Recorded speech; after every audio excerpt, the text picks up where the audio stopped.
Hello and welcome to this episode of Over the Ball. We'll be tactically analysing the England versus Spain match in the quarterfinals of the Women's Euros 2022. So in this video, we're going to focus on Spain's tactical changes and England's tactical changes. First of all, we're going to have a look at Spain's tactical changes. So we're looking at the single to double pivot change. The main issue with the double pivot is that it encourages England to press high in a 4-1-4-1 because both of Spain's centre defensive midfielders want to stay deep and facilitate passing with the defence and the goalkeeper. Another of the tactical changes by Wilda that played into England's hands was subbing off Esther, the centre forward, and pushing Caldente into a centre forward position. Again, benefits for England being that this allowed England's defence to expand because with Esther on the pitch and her dropping deeper, you had on occasion Bright tracking her.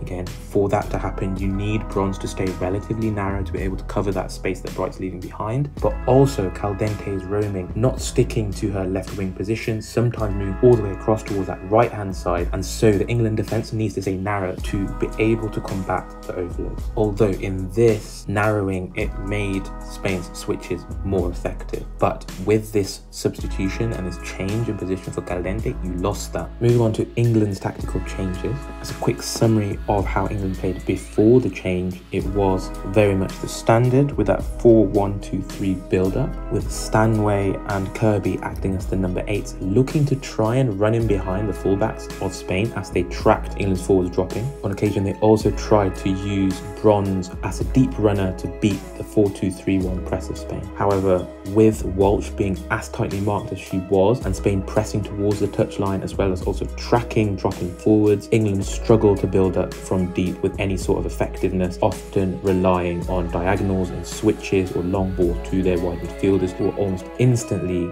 boxed in. One change that hurt England and contributed to the goal was narrowing their forwards, this being in the second half, having Hemp narrow quite aggressively to try and put more pressure on the Spain centre-back, but this then just exacerbated the amount of space in front of Rachel Daly, allowing Castillo to really get in her stride and turn Rachel Daly inside out. Here we have to mention Bright's change of position late in the game, around the 81st minute, to centre forward. Because England were able to rally back, it's considered a success. This tactical switch was only used for roughly 4 or 5 minutes as England used the chaos that Bright brought with her from moving from a centre-back to a left forward position to bombard the Spain box and eventually set up Toon for the equaliser. With Bright up top, England moved to a 3-1 base in their midfield possession, with Greenwood as the left centre-back, Williamson as the central centre-back, and Bronze as the right centre-back, with Kira Walsh shielding them. The wide midfielders hugged the touchlines until one of them was in a good crossing position, and in that situation, the far-sided wide midfielder is looking to be in the box as well, with the two number 8s, so Stanway and Toon, looking to be on the edge of the box to facilitate recycling of possession, as well as also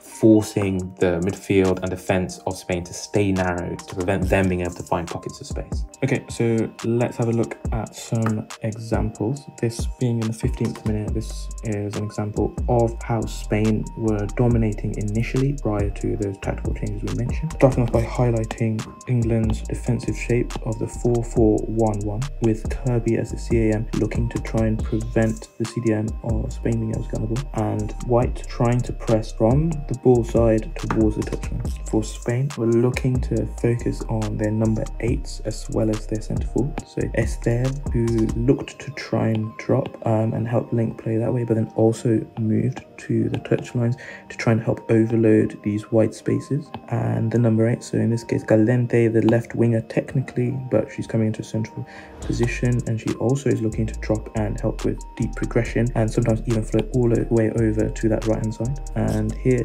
Bonmati, probably one of the match for this game. With the overload in this right hand space, Spain will be looking to try and exploit this distance between the left back and left centre back for England, and we can see that Rachel Daly is aware of that, given the space that she's left for the wide midfielder to avoid a chasm opening up if she went all the way over to the wide midfielder. Fortunately for Daly, Hemp is able to create enough pressure in this space despite the Spanish overload, allowing Daly to maintain a relatively narrow position with her centre-back. Keira Walsh is able to win the ball back and looks to try and combine with Rachel Daly. And we see here England looking to try and get into a counter-attacking position. So you see that here with the two forwards, Hemp and Kirby. An attempt by the Spanish players to try and counter-press here as they lose possession. Unfortunately for Spain, England are able to avoid their advances in the counter-press, and Rachel Daly kicks the ball long, looking to try and find Ellen White. She doesn't. Ellen White does have an opportunity actually in this wide space when Paredes is on the ball, and I think there's actually a weakness here to White's pressing game. She actually allows Paredes time. She goes to her, there's only a couple of yards between her, and she stops and she backs away. She doesn't do the final yards. Anyway, Spain is able to circulate the ball back towards the left-hand side. And we see here Mappy looking to try and combine here with Caldente, this being your left winger. I think this is a really good example of the space that Spain are looking to try and exploit with those 3-8s, as mentioned during the tactics section, versus England's 4-4-1-1 or 4-2-3-1 press. Unfortunately for Spain, Georgia Stanway has her head screwed on and is able to intercept that, but Spain get the ball back and they look to try and advance down this right-hand side. And here on the right-hand side is your left winger, Caldente. In roaming from left wing to centre forward / CAM to right wing position, Bonmati looks to take up a more central position that Caldente has now vacated. I think this is a really good example of the disorganisation that Caldente caused for the England backline. So Caldente here is the extra player. So despite the England backline being relatively narrow, all over to the left-hand side, trying to keep these distances very short between themselves, with Rachel Daly initially with her player, the right winger, as well as also Williamson with her player, and also technically Hemp with her player. With Caldente coming to this side, Rachel Daly is forced to try and engage, and then that creates space and opportunity for the wide midfield and centre forward to exploit the spaces either side of Williamson here. Having a look at the England change, we've got here Bright. So she's moved from her right centre back position to a right forward or centre forward position. I think this is a good example of how the change in shape for England caused disorganisation and difficulties defensively for Spain. And Toon, one of the number 8s, is looking to help recycle it, just as how Stanway would do on the right hand side. And then also you've got your far-sided wide midfielder looking to try and attack the cross, which is what you'd have Hemp doing if it was Kelly who was crossing here from the left hand side. Continuing with that theme of disorganisation, we've got in essence a back 6 here for Spain, with one of your centre defensive midfielders here and Guejaro dropping in and Alexandria being expected to cover the rest of the space. And then you have your number 8s for England in Toon and Stanway helping with progression. So this is a really good example of the pressure that England were able to put on this being an exceptional player in Bonmati, who keeps her head and is able to pass it back to Paredes, but Paredes is pressed by Russo immediately, forcing Paredes to kick the ball long back into England's possession for them to go again. So England are able to maintain possession from the Paredes clearance.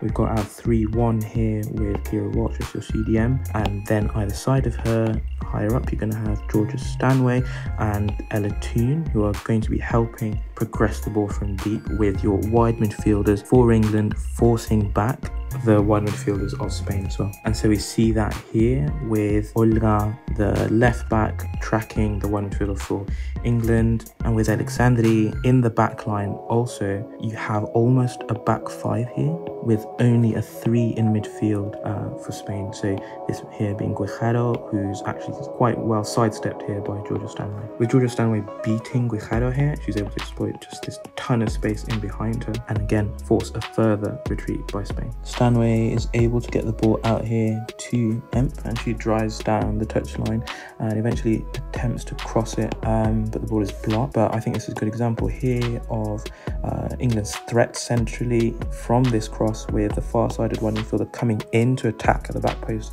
as well as also just that disorganisation that we were mentioning for the midfield of Spain, where yes, you have one of your centre defensive midfielders in the back line looking to help, but your other 2 centre midfielders are very far away and not providing that much defensive cover. So Spain managed to block the ball here on the right hand side, but Hemp keeps the ball and is able to then recycle it back out here to the right hand side with Georgia Stanway and eventually Keira Walsh, this being a good example example of both England's attempt to create crossing situations and exploit the greater numbers that they can have in the box, but then also how flat Spain ended up being due to these defensive changes by England. And with that, thank you for watching, and we're out.